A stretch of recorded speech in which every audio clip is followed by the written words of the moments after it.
ഇപ്പോൾ KSRTC bus driver യദുവുമായിട്ടുള്ള വിഷയം, അതിൽ വളരെ 5 മിനിറ്റിൽ താഴെ മാത്രം ഉണ്ടായിരുന്ന ഒരു ചെറിയ പ്രശ്നമാണ്, ഒരു വാക്കുതർക്കമായിരുന്നു അത്. ഓഹോ, കളി പഠിച്ചിട്ട് വന്നിരിക്കുകയാണല്ലേ. സഹധർമ്മിണിയും സഹോദരിയുമായ 2 പേർക്ക് ഉണ്ടായ വളരെ മോശമായ ഒരു അനുഭവം, ആ അനുഭവം ഒരു വാക്കുതർക്കമായി മാറുക മാത്രമാണ് അതിലുണ്ടായിട്ടുള്ളത്.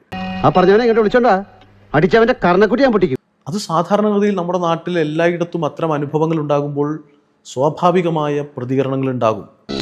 എന്താ ശരിയല്ലേ? പിന്നെ കറക്റ്റാ.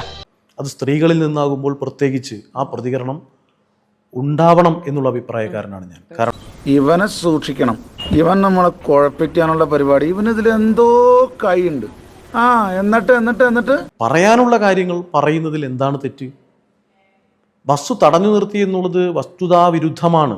എന്താ വേണ്ടെന്നറിയോ? അവന്റെ മുഖം പിടിച്ചിട്ട് തേക്കാത്ത ചുമരുമ്പോ അങ്ങോട്ടും ഇങ്ങോട്ടും ഇട്ടങ്ങോട്ട് ഒരിക്കൽ. ഇവർ കാരണം എന്റെ ജോലി നശിപ്പിക്കാൻ പറ്റിയല്ലോ.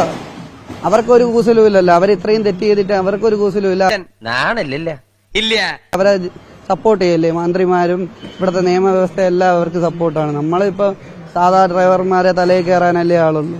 ഞങ്ങൾ അറിയാതെ ഞങ്ങളെ അറസ്റ്റ് ചെയ്യാൻ ഏത് നിയമമുള്ള സാറേ? ഇതെന്ത് ന്യായം, ഇതെന്ത് നീതി, ഇതെന്ത് എന്റെ ബസ്സിനെ ഈ കാറ് ഓവർടേക്ക് ചെയ്ത് 2-3 പ്രാവശ്യം എനിക്ക് ശല്യമായിട്ട് പോയി.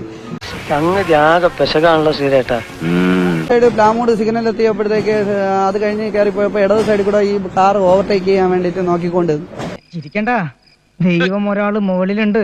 ഇതിന് നീ അനുഭവിച്ചില്ലെങ്കിൽ 2-3 പ്രാവശ്യം ഹോൺ അടിപ്പോൾ ഇടത് സൈഡിൽ കൂടെ അവിടെ പ്ലാമൂട് സിഗ്നലിൽ ആർക്കും ഏത് ഡ്രൈവറിനായാലും സ്ഥലം കൊടുക്കാൻ പറ്റൂല. കഷ്ടായി പോയി, വെടിവെച്ച് കൊല്ലണപ്പ അതിനെ.